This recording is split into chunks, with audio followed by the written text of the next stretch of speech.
मज़ेदार रेसिपीज़ के लिए मेरे चैनल को सब्सक्राइब करें और डेली रेसिपीज़ के लिए बेल आइकन को क्लिक करना ना भूलें।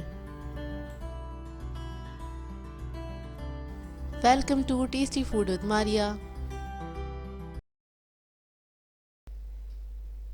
अस्सलाम वालेकुम व्यूअर्स, आज मैं आप लोगों के लिए बहुत ही अच्छी सी रेसिपी लेकर आई हूँ जो कि नमक पारा। आज मैं नमक पारे बनाने सिखा रही हूँ आप लोगों को। बहुत ही आसानी से बन जाते हैं, बहुत ही मज़ेदार बनते हैं। ये हमारी शाम की चाय का हिस्सा है तकरीबन। तो चलिए आइए हम इसकी इंग्रेडिएंट्स नोट कर लेते हैं। इसके लिए हमें चाहिए 1.5 कप मैदा लिया है मैंने, 1.5 कप यानी कि घी लिया है मैंने 4 टेबलस्पून। घी को मैंने मेल्ट कर लिया था, उसके बाद मेजर किया था। अजवाइन ली है मैंने 1/4 टीस्पून। सॉल्ट लिया है मैंने हाफ टी स्पून। इसके अलावा हमें पानी चाहिए होगा, रूम टेम्परेचर पे पानी है एज रिक्वायर्ड। टैप वाटर लिया है मैंने। हम मैदा गूंदने के लिए स्टार्ट करेंगे। हम मैदा लेंगे सबसे पहले, एक मैंने थाल में डाल दिया है। अजवाइन और नमक भी इसी के अंदर डाल देंगे, और घी। और घी आप प्लीज़ इसको मेल्ट करके ही इस्तेमाल कीजिएगा। और हल्का सा, इस वक्त जो मैं घी यूज़ कर रही हूँ हल्का सा गर्म है, बहुत मामूली सा, बहुत ज़्यादा नहीं, बहुत हल्का सा गर्म है। तो उससे ये बहुत अच्छा मिक्स हो जाता है और नमक पारे भी बहुत अच्छे खस्ता बनते हैं। तो ये एक पॉइंट है, इसको आप नोट करिएगा कि आप जब भी गर्म घी में अगर बनाएंगे और वो लेके आप मैदे के अंदर मिक्स करेंगे तो बहुत अच्छे बनते हैं नमक पारे। तो सबसे पहले हमने घी को क्या करना है, मैदे में अच्छे से हमने मिक्स कर देना है। फिर हम थोड़ा थोड़ा सा पानी इसमें ऐड करके और फिर हम इसको गूंदना स्टार्ट करेंगे। और पानी थोड़ा थोड़ा करके ही डालिएगा, क्योंकि हमें थोड़ा सा सख्त आटा गूंदना है, टाइट होना चाहिए थोड़ा सा आटा। ये आटा नरम नहीं होता इसका। तो ख्याल रखिएगा, बहुत थोड़ा थोड़ा सा करके ही आप इसके अंदर ऐड करेंगे। देखिए मैं किस तरह से थोड़ा थोड़ा सा करके ही पानी डाल रही हूँ। थोड़ा थोड़ा पानी ऐड करते रहें, सब में मिक्स करें, इसको समेटने की कोशिश करें। और बस हम इसके बाद नरम नहीं होना चाहिए। अगर नरम हो जाएगा आपका ये आटा तो नमक पारे बिल्कुल भी अच्छे नहीं बनेंगे आपके।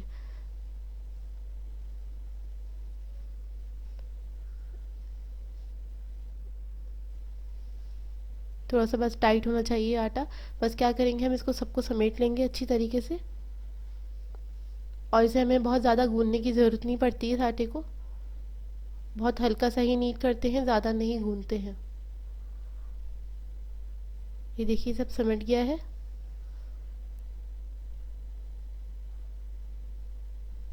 इसको मैं ज़्यादा नहीं नीड करूँगी, बहुत थोड़ा सा ही नीड करूँगी।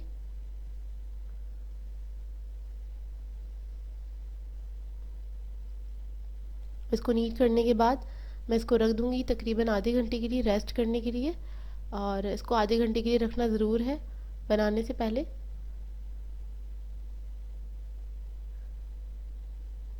ये देखिए बस इसको मैंने समेटा है एक तरफ करके, और इसको हम ढक के रख देंगे आधे घंटे के लिए। आधा घंटा हो गया है। अब देखिए इसका टेक्सचर। अब आधे घंटे के बाद हमने इसको थोड़ा सा नीट करना है, क्योंकि उस वक्त आटा हमारा इतना सख्त होता है कि वो नीट हो नहीं रहा होता। आधे घंटे के बाद थोड़ा ढलक जाता है तो वो नीट हो जाता है आसानी से। तो हमने आधे घंटे बाद इसको थोड़ा सा नीट करना है, मिक्स करना है। और उसके बाद हम इसके पेड़े बना लेंगे। 2 मैंने इससे कर दिए थे इसके। और जिस तरह से हम रोटी बनाते हैं इस तरह से हम इसको बेलना स्टार्ट करेंगे। थोड़ा सा फ्लैट कर लीजिए इसको हाथों से। मैं थोड़ा सा खुश्क आटा यूज़ कर रही हूँ, मैदा यूज़ कर रही हूँ। बहुत हल्का सा, ज़्यादा नहीं लगाइएगा, बहुत हल्का सा लगाइएगा। और इसको हम बेलेंगे। इसको बेलने में थोड़ी सी मुश्किल होती है क्योंकि आटा बहुत टाइट होता है, तो थोड़ा सा आपको फोर्सफुली इसको बेलना पड़ेगा। इसको बेल लीजिए। नमक पारे थोड़े पतले होते हैं, तो हमने इसको जितना हम पराठे बेलते हैं अपने, इतना ही पतला इसको हमने बेलना है अच्छी तरह से। चारों तरफ से इवन होना चाहिए, इस बात का ख्याल रखिएगा। कहीं से मोटा या पतला नहीं होना चाहिए, इवनली बेलेगा इसको, कि हर तरफ से एक एक जैसा हो बिल्कुल।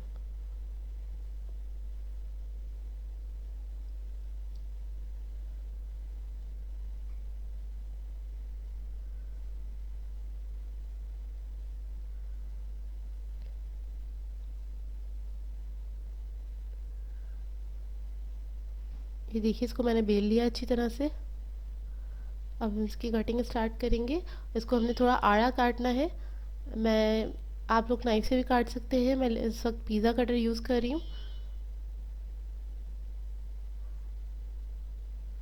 नमक पारे थोड़े से तिरछे होते हैं, तो इसको आपने आड़ी तरफ से काटना है, स्ट्रेट नहीं काटिएगा। देखिए इस तरह से इसके स्टेप्स बना लेंगे पहले हम।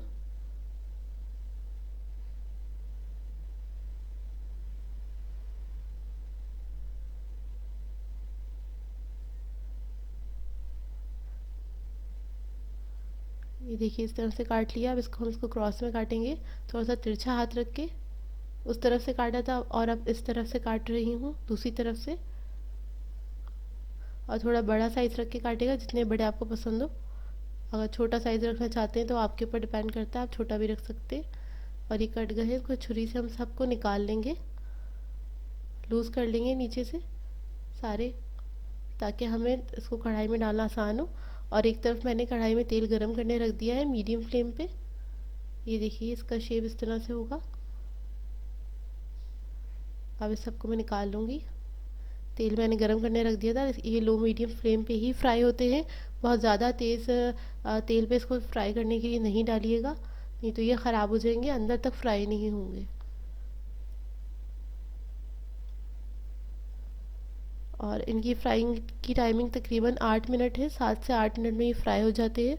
बहुत अच्छे, आप मीडियम फ्लेम पे फ्राई करेंगे तो ये अंदर तक क्रिस्पी रहेंगे।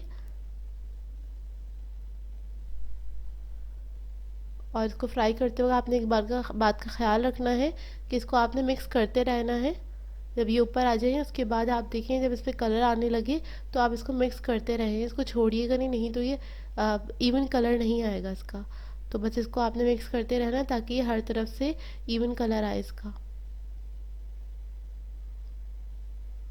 ये आपको बिल्कुल ऐसा लगेगा बाज़ार जैसे, जिस तरह से आप हलवाई वगैरह की शॉप से ख़रीद के खाते, ये बिल्कुल उस तरह से बनते हैं नमक पारे। और इनको आप बनाने के बाद आराम से रख सकते हैं 4 से 5 दिन तक। एयर टाइट जार में रखिए, क्रिस्पी रहते हैं उसी तरह से।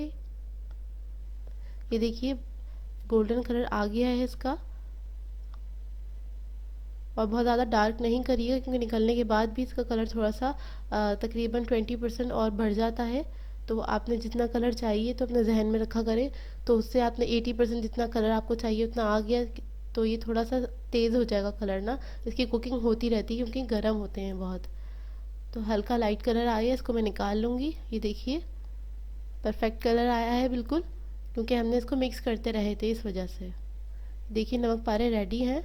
इसको आप चाय के साथ एंजॉय कर सकते हैं, चटनी के साथ भी खा सकते हैं, रायते के साथ भी खा सकते हैं। अब मैं आपको उसको तोड़ के दिखाऊंगी। ये देखिए बहुत ही क्रिस्पी बने हैं, खस्ता बने हैं। इस रेसिपी को ज़रूर ट्राई कीजिएगा, बहुत सिंपल सी रेसिपी है। सो व्यूवर्स, अगर आप लोगों को मेरी रेसिपीज़ अच्छी लगती हैं तो मेरे चैनल को सब्सक्राइब करें, लाइक करें, कमेंट ज़रूर किया करें, शेयर भी ज़रूर किया करें अपनी फ्रेंड्स और फैमिली के साथ। सो मुझे अपनी दुआओं में याद रखिएगा। अल्लाह हाफ़िज़।